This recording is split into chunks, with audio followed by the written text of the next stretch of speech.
এখানে কয়টা গ্লাস? এই 3টা গ্লাস থেকে আপনি কি বুঝছেন?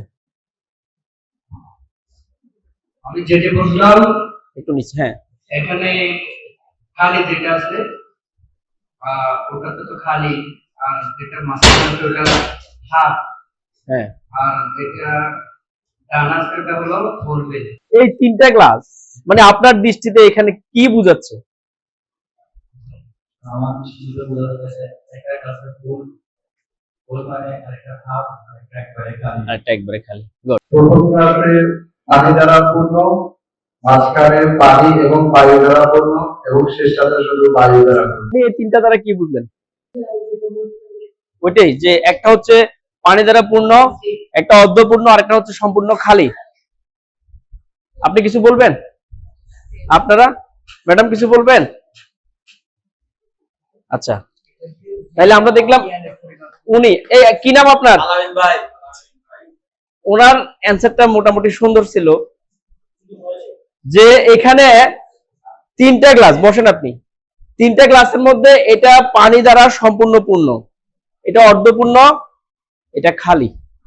এটা আমরা আপাত দৃষ্টিতে দেখি।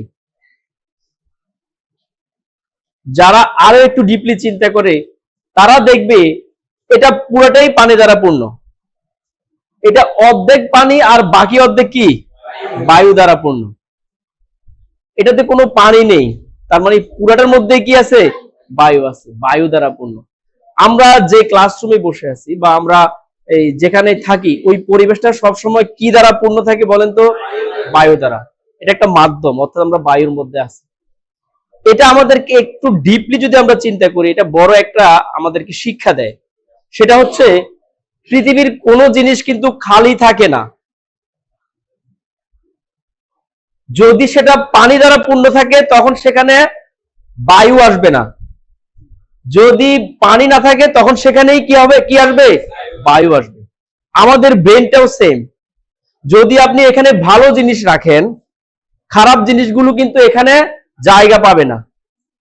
যদি আপনার ব্রেনে ভালো কিছু না থাকে তখনই কিন্তু খারাপ জিনিসগুলো জায়গা করে নেয়।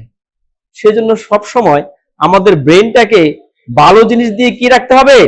ফুলফিল রাখতে হবে। বুঝা গেছে? ধন্যবাদ।